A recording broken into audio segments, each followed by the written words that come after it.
"I'm tired of seeing that old man around you." Ken's voice was seething with rage. "It eats me up inside. I feel like grabbing a gun and shooting him. You need to divorce him now. It's either you leave him or I marry someone else." Mercy was shocked. The words cut through her like a sharp blade, twisting her heart with a pain she hadn't expected. She stared at Ken, her longtime boyfriend, who had always promised her a life of luxury. She had never seen him this angry before, this possessive. And yet, this was the man she loved. "But this was your idea, remember?" Mercy stammered, trying to make sense of the chaos swirling inside her. Ken's eyes darkened, his fists clenched. "I don't care. Either you divorce him, or I walk away forever." The ultimatum was clear. Mercy felt an irresistible pain, sharp and sudden, pierce through her heart. She was torn between the man she had loved for years and the life she had always dreamed of. Mercy and Ken had always been in love. They were inseparable, their hearts bound by a shared dream, to live a life of luxury, traveling the world, experiencing everything they had only seen in magazines. But their reality was far from that dream. Ken worked as a cashier at a small supermarket. He earned just enough to cover their bills, but not enough to provide Mercy with the glamorous lifestyle she craved. Mercy, on the other hand, had her own beauty shop. She was talented, beautiful, and admired by many potential suitors.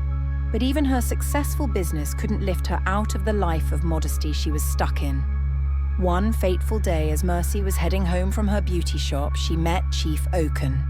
He was everything Mercy had ever dreamed of in a man, wealthy, powerful, and charismatic. He drove a luxurious car and lived in a lavish penthouse. Mercy felt an instant attraction, the kind of spark she had never felt with Ken. The chief noticed her too, and without hesitation, he asked for her number. When Mercy told Ken about her encounter with the chief, he was not jealous, but pragmatic. "Play it safe," Ken said, a sly grin forming on his face. "Use him for his money." Mercy, though conflicted, was drawn to the idea of finally achieving the life she had always longed for. She agreed, but only for a time. Days turned into weeks, and Chief Oaken continued to shower Mercy with attention and gifts. His world of luxury was everything she had imagined. But then, something unexpected happened. Chief Oaken, who seemed so perfect, asked Mercy to marry him. She was taken aback, but the opportunity to live the life of her dreams was too great to ignore.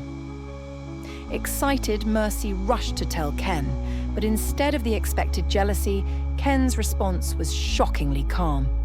"Marry him," Ken said. "It's your chance.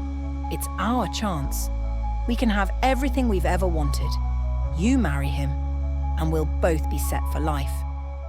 Mercy, torn between the love she had for Ken and the desire for a life of luxury, agreed to marry Chief Oaken. But Ken, still pulling the strings from behind the scenes, gave Mercy something. "Add this to his food," Ken whispered, his voice low with intent. "Make sure he eats it. It will keep him under control." The night of their wedding, after a lavish dinner, they retired to their bedroom. To Mercy's surprise, Chief Oaken could not perform his marital duties. He seemed distant, lost in thought. Mercy brushed it off as nerves, but she could feel something was wrong. The next morning, Chief Oaken left for his usual errands, and Mercy quickly texted Ken, asking what he had given her to make the chief act so strangely. Ken's response was chilling. "It worked," he said. "I don't want anyone else to have you, not while you're mine." Mercy felt a knot twist in her stomach. She realized Ken had manipulated her, controlling not just her, but the man she had married for the life he could offer. But what could she do? She had used Chief Oaken for his wealth, and now Ken had made sure she would remain under his grip. Days passed, and Mercy tried to ignore the cracks in her world.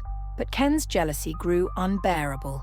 Every time Chief Oaken visited or called, Ken's anger flared. Finally, it all came to a head.